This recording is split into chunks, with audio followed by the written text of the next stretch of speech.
शरीयत ने हमें तमाम चीज़ों को बताया है, बीमारियों से भी बचाया, शरीयत पर फॉलो करना भी बताया, सुन्नतों पर भी चलना हमें सिखाया है। तो अगर कुछ देर आप आराम कीजिए ताकि अच्छी तरह से आप फारिग हो जाएं। नाइट फेल नौजवानी में अक्सर बेहतर होता है, या महीने में 2 मरतबा या महीने में 1 मरतबा होना ही होना है, हर किसी को होना है जो नौजवान में है। तो अब उसको क्या करना है कि अगर अंडरवियर पहने हुए हैं तो उसमें तो लगा ही लगा, लोअर पहने हैं या पैंट पहने अगर उसमें भी लगा, तो अब जब उठेंगे या फिर अब उसी वक्त उठ करके कुछ देर थोड़ा सा टहल लीजिए। टहलने के बाद आप गुसल खाने में जाइए, जो आप जो कपड़ा नापाक हुआ है उसको बदल लीजिए। कोई उसको बदलने के बाद इतना हिस्सा सिर पे धो लीजिए, इतना हिस्सा धो लीजिए। उसके बाद दोनों हाथों को धो करके कोई दूसरा कपड़ा पहन लीजिए, कोई दूसरा कपड़ा पहन लीजिए, या उसको उसी तरह से छोड़ दें जो कपड़ा में लगा है। अब आधा पौन घंटा 1 घंटा के बाद फजर से पहले अगर नहा रहे हैं तो पहले क्या करना है कि पहले अंडरवियर को पकड़ना है और पहले बाल्टी में पानी भरने के बाद एक मग को रखना है और वो हाथ को भी थोड़ा सा ख्याल में रखना। पहले जिस जगह पे लगा, मान के चलो ये हमारी कपड़ा है, ताकि आपको मैं बहुत अच्छी तरह से समझा दूं, समझ में सबके आ जाए।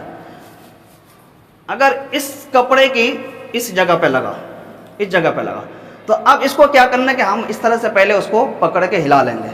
अब हमें देखेंगे हमारा कितने हिस्से पे लगा।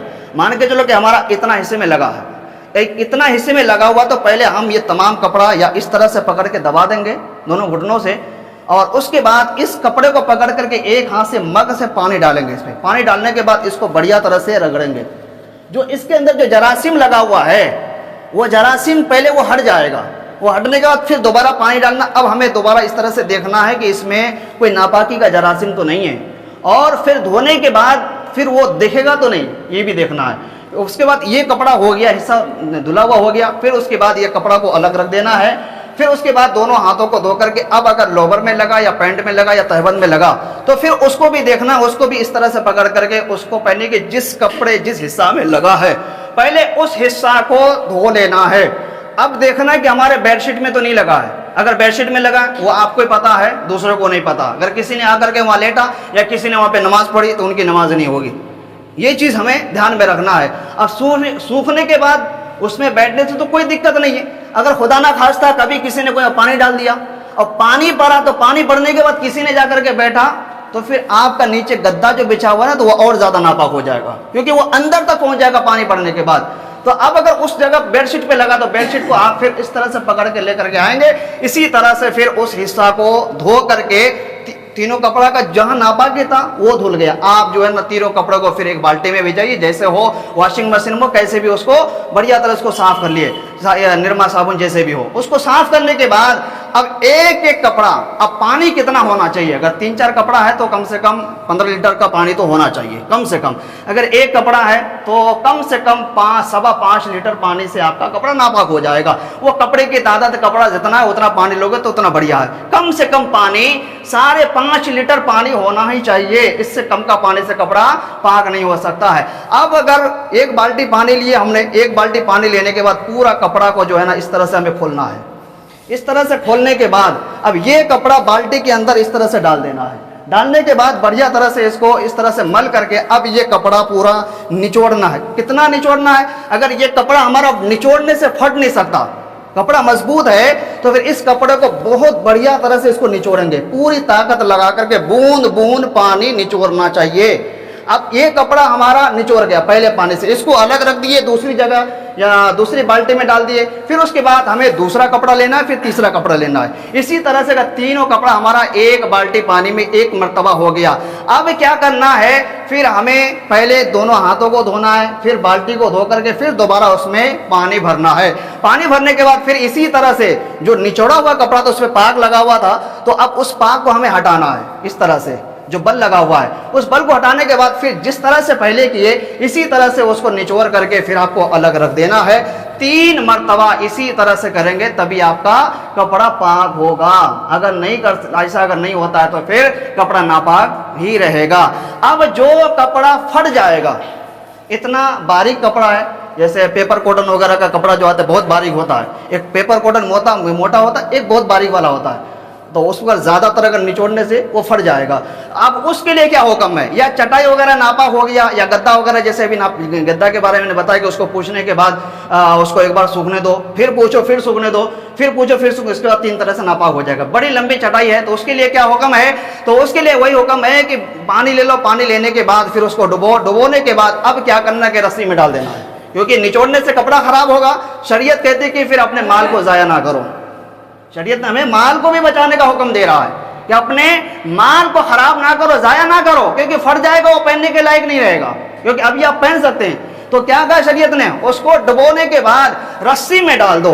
जब रस्सी में डालने के बाद जब उसका पानी निचोड़ जाएगा, चाहे वो कपड़ा सूखे ना सूखे कोई मतलब नहीं है, लेकिन जब पानी का निचोड़ना बंद हो गया, जिस तरह से हमें पकाने से, बल देने से पानी निचोड़ना बंद होता है, इसी तरह से रस्सी में डाल दीजिए। रस्सी में डालने के बाद जब वो पानी निचोड़ना बंद हो गया, आप देखेंगे पकड़ करके नहीं, पानी नहीं निचोड़ रहा है, पानी पूरा नीचे गिर गया।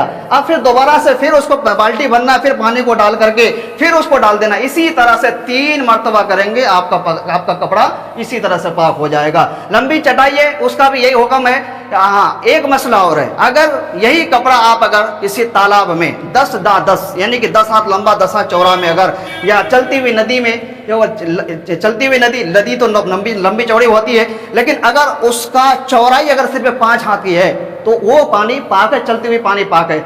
जमा हुआ पानी है तो उसका 10 हाथ लंबा 10 हाथ चौड़ा अगर है, उसमें सिर्फ एक मरतबा जहां पे गंदगी लग उसको करने के बाद एक ही मरतबा कपड़ा को ढालने के बाद सिर्फ ऐसे करके निचोड़ तो वह कपड़ा पाक हो जाएगा, क्योंकि वहां पानी का अनलिमिटेड पानी है, क्योंकि वहाँ ज़्यादा पानी है। ये सिर्फ बाल्टी के लिए 3 पानी है। नदी नाले में जो पाक नदी है, जो पाक नाले हैं जिसके पानी पाक है, सिर्फ उसके लिए एक मरतबा डुबोने से वह कपड़ा पाक हो जाएगा। तो ये हमारे लिए गुस्ल का अहम हिस्सा है। अगर जिसने भी इस तरह से अगर वह कपड़ा पाक नहीं किया या गुस्ल नहीं किया तो फिर ना उनके कपड़ा पाक हो सकते, ना उनकी नमाज होगी। तो हमें नमाज में आने से पहले, आज लोग बहुत शिकायतें आते लोगों की, कई लोग इंटरनेट पे भी हमें सवाल करते हैं कि नमाज में दिल नहीं लगता है, कि नमाज में मन नहीं लगता है। हम उनसे जब यही पूछते हैं कि आपका गुस्ल का तरीका क्या है, आपका पाकी का तरीका क्या है, क्योंकि पाक निस्फुल ईमान है। बुखारी की हदीस से रसूलुल्लाह सल्लल्लाहु अलैहि वसल्लम खुद फरमाया, अत्तहारतु निस्फुल ईमान, अत्तहारतु निस्फुल। हुजूर ने इस हदीस के बारे में इरशाद फरमाया कि आधा ईमान तो इंसानों की नमाज, रोज़ा, हज, ज़कात वगैरह से मुकम्मल होता है, लेकिन आधा ईमान उसका जो है पाकी से होता है। इंसान के अंदर अगर जितना देर वो पाक रहता है ना, अल्लाह तबारक व तआला उन पर नजर रहमत फरमाता है, और बंदा नापाक हो जाता है और काफ़ी वक्त हो जाता है तो फिर अल्लाह तबारक व तआला अपनी नज़र को उनके तरफ से हटा लेता है। और एक हदीस में है कि जो बंदा पाक रहता है तो अल्लाह उनको बहुत पसंद फरमाता है, क्योंकि इसका शाहिद कुरान है। इसका शाहिद अभी को मैंने जो अभी आयत पढ़ा, तो अल्लाह तबारक व तआला तौबा करने वालों से और पाक रहने वालों से बहुत पसंद करता है। तो इसलिए हमेशा हमें पाक रहना चाहिए। मौत का कोई गारंटी नहीं है, कब हमारी मौत आ जाएगी कोई गारंटी नहीं है, चलते फिरते ज़िंदगी का कोई गारंटी नहीं है। इसलिए हमेशा पाक रहो और अपने घरों में इन सब मसाइल को ज़रूर बताओ, क्योंकि घर के माँ बहन ऐसे होते हैं कि वो सारे कपड़े उठा करके एक साथ धो देते हैं। जैसे छोटे छोटे बच्चे हैं, अब बाज़ लोग मसला ये है कि अभी बच्चा पैदा हुआ, 1 या 2 दिन का हो, या 3 दिन का हो, या 4 दिन का हो, या 1 महीना का हो, या 10 साल का हो, या 20 साल का हो, अगर वो पेशाब करता है या पाखाना करता है, उनका पेशाब जैसे बड़ों का पेशाब नापाक है, जैसे बड़ों का पाखाना नापाक है, इसी तरह से चाहे वो अभी बच्चा पैदा हुआ अभी वो पेशाब किया तो उनका पेशाब नापाक ही है, उनका पाखाना नापाक ही है। और अगर जो छोटा बच्चा जो दूध पीता है, अब अगर दूध पीता हुआ बच्चा, ऐसा होता है कि बचपन में ज़्यादा पलटी होने का बहुत ज़्यादा खर्चा होता है, बाज में थोड़ा बच्चों को लेकर के खेलो उछलो कूदो तो वो पलट देता है। अब उसके लिए क्या हुक्म है, लेकिन बच्चे ने अभी जो दूध पिया, अगर वो हलक के नीचे चला गया, हलक के नीचे चला गया, फिर वो पलटा तो फिर वो नापाक हो जाएगा। जो दूध उसके मुंह के अंदर ही था, अभी वो हलक के नीचे नहीं गया तो फिर वो पाक है।